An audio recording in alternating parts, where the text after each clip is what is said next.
Hello મિત્રો, ફરી એકવાર આપ સૌની જે મનપસંદ યુટ્યુબ ચેનલ છે તેના ઉપર સ્વાગત છે.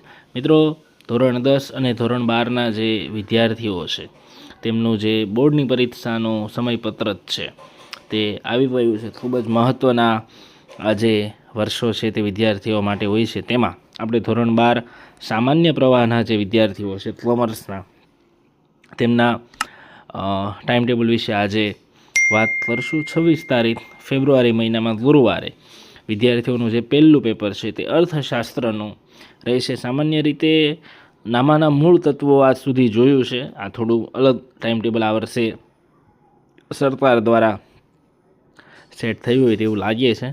0-22 તેનો વિષય કોડ છે. બપોર પછી 3 વાગ્યાથી લઈ 6:15 સુધીનો સમય છે. 27 ફેબ્રુઆરીના રોજ તત્વજ્ઞાન જે વિષય મોટે ભાગે નથી હોતો વિદ્યાર્થીઓને. 28 તારીખને વાણિજ્ય વ્યવસ્થા BA જેનો બિઝનેસ એડમિનિસ્ટ્રેશન વિષય કોડ છે 046 આ હોય છે.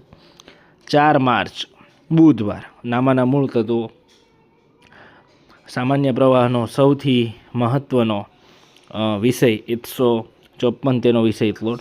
મનોવિજ્ઞાન અને સમાજશાસ્ત્ર મોટા ભાગે નથી હોતું વિદ્યાર્થીઓને. 7 તારીખને શનિવારે અંગ્રેજી દ્વિતીય ભાષા જે છે તે ગુજરાતી માધ્યમના વિદ્યાર્થીઓને હશે. વિષય કોડ 013. અંગ્રેજી માધ્યમના વિદ્યાર્થીઓને ગુજરાતી દ્વિતીય ભાષા, ગુજરાતી માધ્યમના વિદ્યાર્થીઓને અંગ્રેજી દ્વિતીય ભાષા. આ રીતે 9 તારીખે 9 માર્ચે આંકડાશાસ્ત્રનું પેપર રહેશે જેનો વિષય કોડ છે 135. 10 તારીખે ગુજરાતી માધ્યમના વિદ્યાર્થીઓને ગુજરાતી પ્રથમ ભાષા, અંગ્રેજી માધ્યમના વિદ્યાર્થીઓને તે પ્રથમ ભાષા. એટલે આપણે મોટે ભાગે 001 ગુજરાતી જે ભાષા છે તે હિન્દી સામાન્ય રીતે નથી હોતું. 12 તારીખને ગુરુવાર SP જે સેક્રેટરિયલ પ્રેક્ટિસ અને વાણિજ્ય પત્ર વ્યવહાર છે તે પેપર આ પ્રમાણે.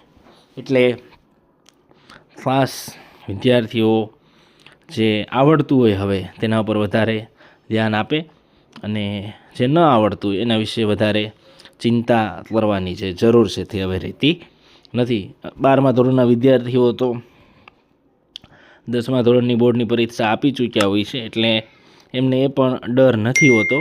એટલે ખાસ આ પરીક્ષામાં સારામાં સારું પરફોર્મન્સ આપી પોતાના મા બાપનું, પરિવારનું, શાળાનું, સમગ્ર ગુજરાત રાજ્યનું, ભારત દેશનું, દુનિયાનું નામ રોશન થાય એવી પરમ કૃપાળુ પરમાત્માને પ્રાર્થના. Wish you all the best. Thank you very much.